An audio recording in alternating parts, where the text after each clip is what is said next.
Bapak dan Ibu, sebentar, ternyata di sini juga ada, saya baru melihat, ternyata di sini ada Bapak Dedi Meing Gumelar. Mungkin bisa sedikit memberi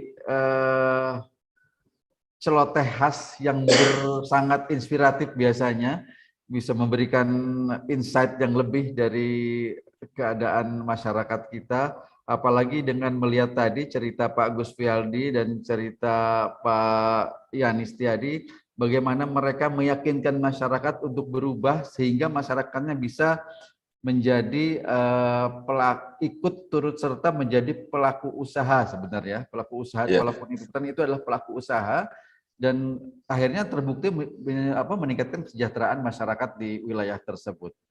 Pak Meing yang selama ini kita kenal sebagai Pak Meing Bagito, mangga silakan kita mic-nya Pak, silakan.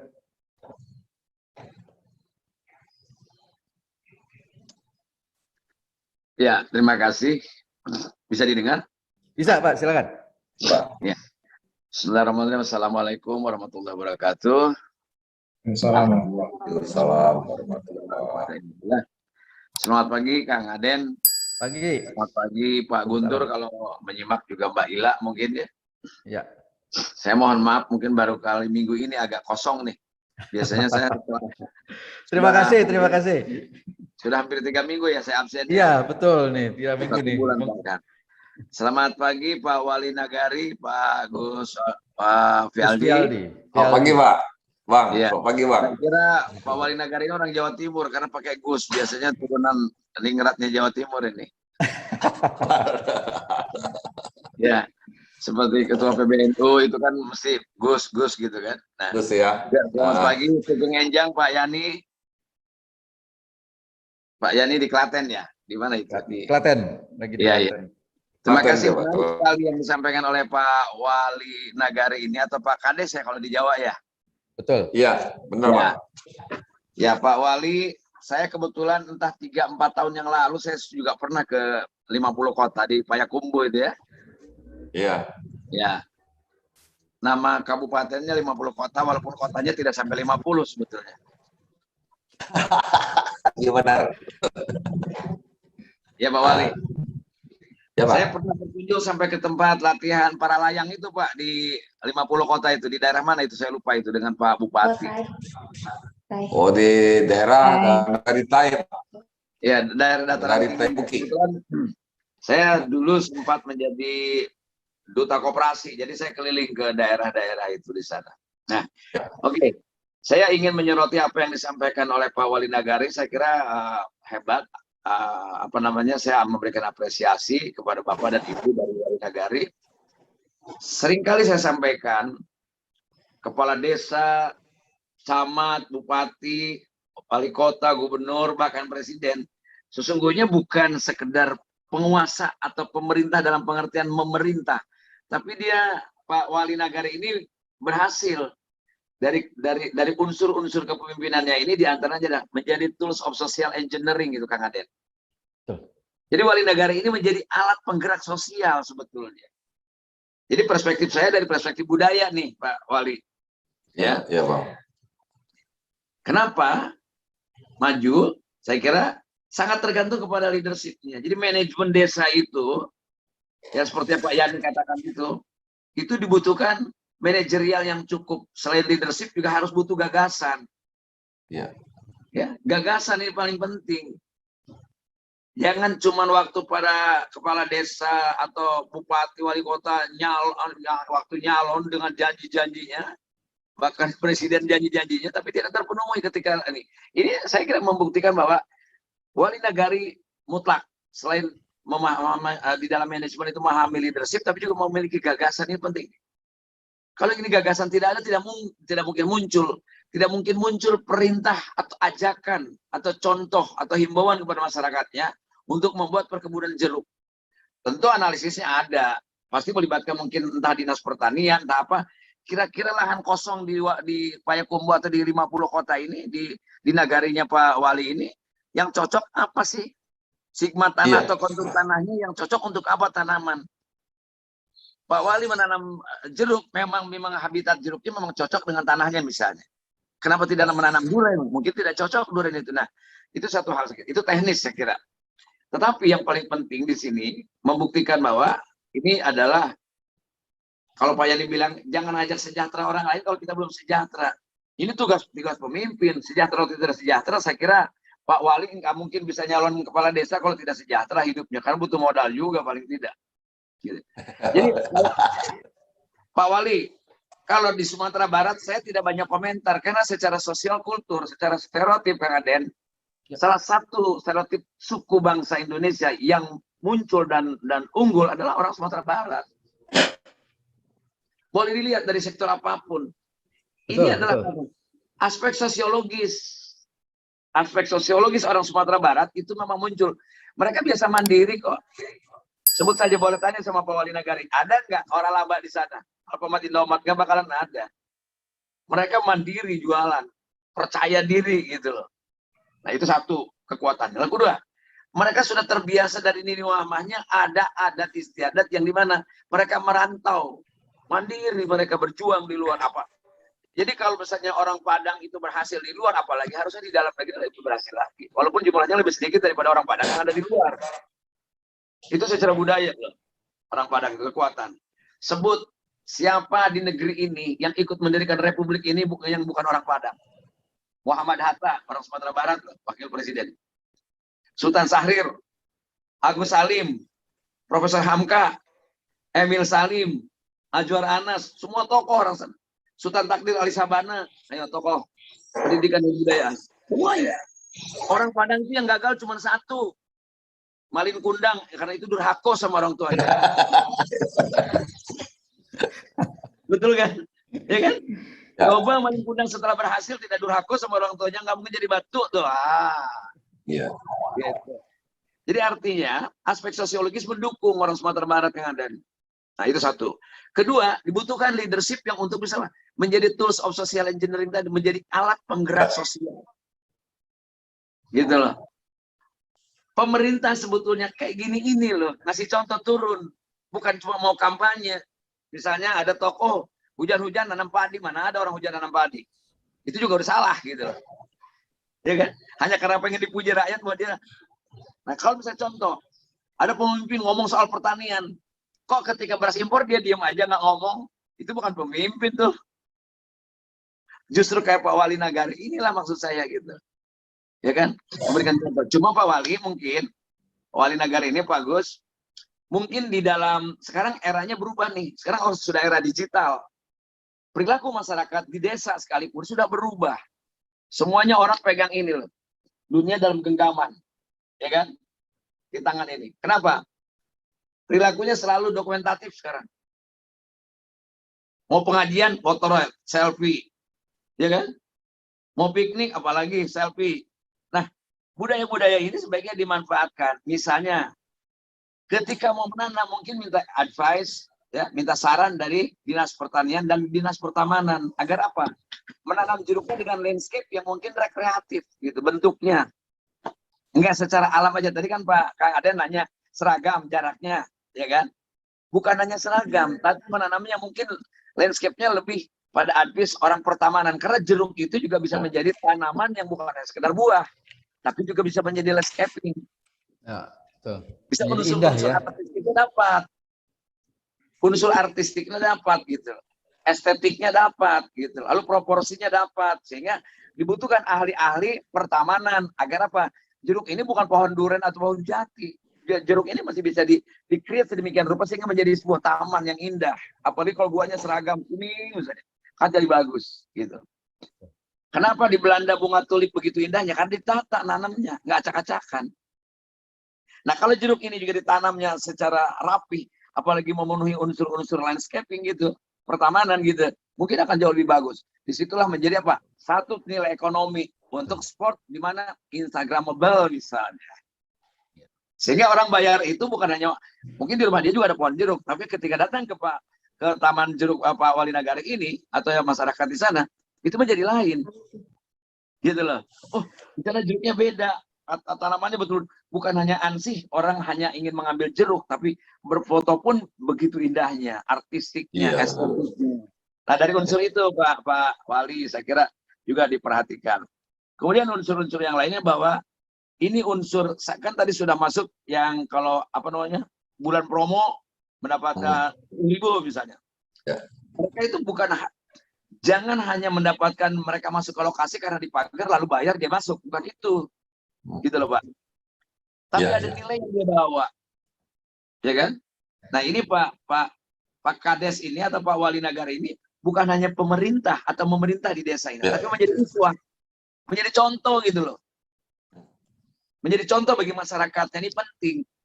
Ngurus masyarakat lebih mudah kalau pemimpinnya bisa jadi contoh. Sekarang kenapa Indonesia berantakan acak aduk? Karena jarang yang bisa jadi contoh.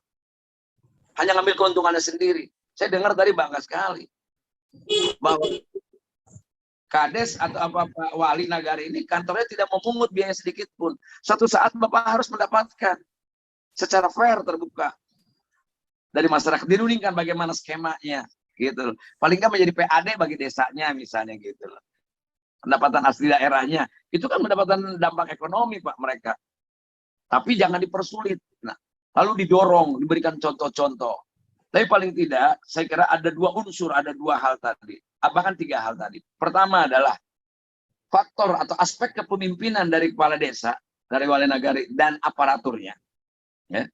Yang kedua, aspek memang alamnya cocok untuk jeruk, jangan ditanami yang tidak cocok, Pak. Ya. Jadi cocok tanami jeruk saja. Yang boleh selain jeruk ya satu, tanam kebaikan aja. Tuh. Kalau durian nggak cocok jangan dipaksakan. Gitu. Ya. Nah, lalu ketiga, dalam pengelolaannya itu juga dari mulai tanah kosong, minta advis dari dinas pertanian, dari pertamanan, bahkan dari dinas pariwisata. Biar mereka berfungsi tuh dinas-dinas tuh, gitu loh. Jangan hanya duduk di Menara Gading sebagai dinas yang ngatur-ngatur anggaran saja. Mereka turun, hadir di tengah rakyat ketika rakyat butuh. Saya yakin semua yang punya belum mampu membayar arsitek pertamanan bisa atau orang landscape. Kasih advis oleh pertamanan, kasih pandangan semacam ini oleh dinas pariwisata agar apa? Bukan hanya unsur pertanian yang dapat, bukan hanya unsur perdagangan jeruk yang dapat, tapi ada unsur pariwisata juga dapat. Jadi multiplier Pak di situ Pak, gitu. Ya. Nah ini menjadi penting saya kira pemikiran ini yang Pak Wali juga bisa adopsi dari tempat lain atau contoh-contoh yang lainnya. Dalam hal ini saya kira itu saja.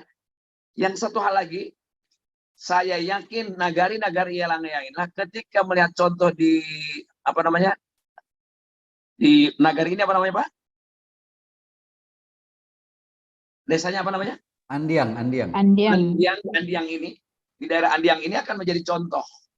Bahkan mungkin kalau sudah tersebar akan menjadi destinasi wisata.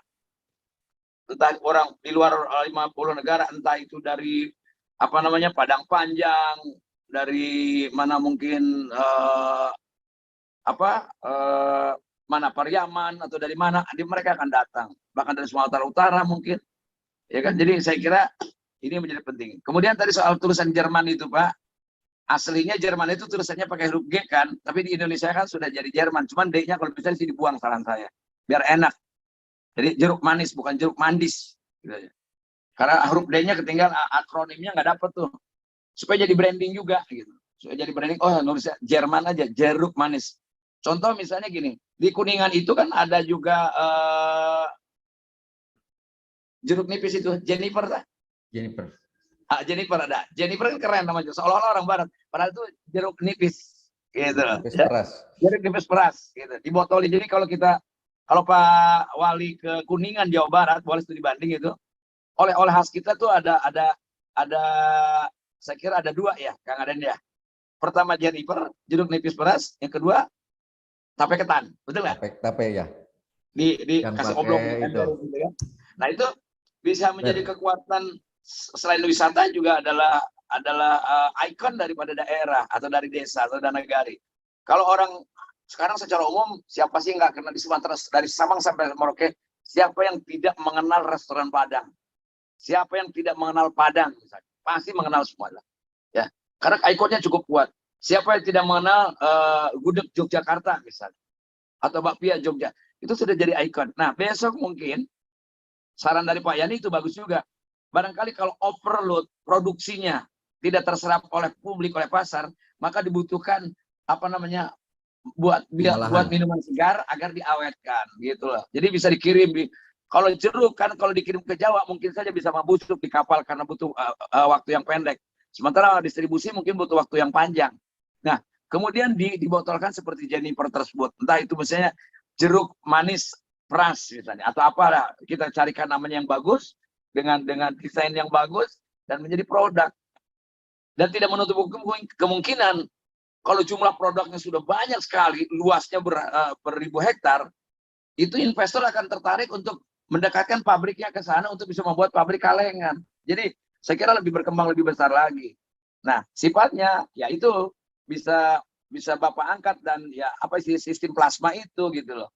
Bahwa mereka menanam jeruk, marketnya pasti sudah ada, pabrik ada yang nampung misalnya. Selain juga dijual retail pada masyarakat. Sehingga memungkinkan Pak Wali ini menjadi sesuatu bisnis yang bukannya skalanya sekedar orang apa namanya wisata petik jeruk, itu tetap jalan. Tapi saya kira lama-lama untuk mengantisipasi kejenuhan orang, misalnya di Kabupaten Lebak, Kang Adeng, itu di Maja itu overload kadang-kadang rambutan yang begitu bagus sekali. Itu kebun rambutan yang sangat bukan main di Maja, Penjo, ya, Citeras, itu daerah-daerah Rangkas Bitung, Lebak di daerah saya itu bukan main. Dan di situ ada sumber batu Kalimaya itu di situ. Nah, ini kadang-kadang begitu upload. Nah, belum ada investor yang mendekatkan ke kebun tersebut membuat pabrik skalanya bisa kecil menengah. Agar apa? Agar ketika produk kita sudah kebanyakan oversupply, berarti kan tidak terserap oleh pasar. Maka saya kira satu-satunya jalan adalah bagaimana membuat minuman kaleng. Contoh di pasar-pasar, Campedak dari mahal sampai tidak laku, begitu banyak di kita. Kenapa? Orang sudah jenuh misalnya, sudah tidak tertampung oleh pasar, tidak terserap. Maka satu-satunya jalan adalah dalam bentuk industri. Gitu. Jadi bisa juga dari Pak Wali Nagari ini diarahkan, barangkali mungkin bikin gathering Jakarta, tawarkan kepada investor membuat pabrik untuk minuman segar, atau mungkin diawali dengan home industri dulu. Dimana home industrinya adalah BUMDes atau badan usaha milik desa tersebut membuat perusahaan untuk membuat jeruk manis peras. Nah, lalu BUMDes membeli dari masyarakat tersebut sehingga apa? Tidak ada produk yang mubazir dan tidak ada kata jeruk yang oversupply lalu tidak laku. Kalau tidak laku, mereka tidak mau akan menanam lagi. Kalau oversupply terus tidak akan menanam lagi. Sekarang harus secara statistik bikin riset juga. Berapa sih kira-kira pasarnya bisa menyerap sekian ribu batang pohon ketika panen? Kan orang tidak mungkin hanya makan jeruk atau sebelum makan satu biji dua biji, lama-lama juga nggak mungkin satu karung satu orang. Artinya supply pasti over. Nah ini harus dipikirkan oleh Pak Wali ini. Gitu. Jadi saya kira apresiasi saya untuk Intani hari ini bahwa menghadirkan sosok-sosok yang menjadi inspiratif bagi kita. Dan utamanya saya salutnya kenapa? Beliau ini ada aparatur desa, bukan orang swasta biasa. Artinya tugasnya terbagi betul. Jadi mengurus masyarakat, tapi juga secara spesifik. Karena gini Pak, kalau rakyat Bapak sejahtera, pasti kriminal berkurang di desa Bapak. Dan persoalan Pak Kades sebagai Wali Nagari akan lebih ringan kalau masyarakatnya punya kesadaran sendiri. Saya kira itu yang bisa saya bagikan, saya bisa gambarkan. Dan salut mudah-mudahan Pak Wali Nagari, Pak Gus Fialdi ini bisa menjadi inspirasi bagi aparatur desa yang lainnya, bahkan aparatur kecamatan yang lainnya, bahwa mereka bukan hanya cuma punya jabatan, kekuasaan untuk memerintah rakyatnya, tapi mereka juga menyodorkan gagasan-gagasan yang bernas. Saya kira demikian. Terima kasih. Assalamualaikum warahmatullahi wabarakatuh. Waalaikumsalam. Terima kasih Bang Meing. Bang Deddy Gumelar ini luar biasa ya. Dia memberikan insight yang sangat tajam sekali. Bagaimana apa yang sudah dilakukan oleh Pak Gus Fialdi. Demikian juga tadi Pak Yani Setiadi di Desa Ponggok, bahwa bagaimana pemimpin bisa mengajak masyarakat untuk berubah sehingga masyarakatnya menjadi lebih sejahtera karena itu, gitu kan. Ini luar biasa.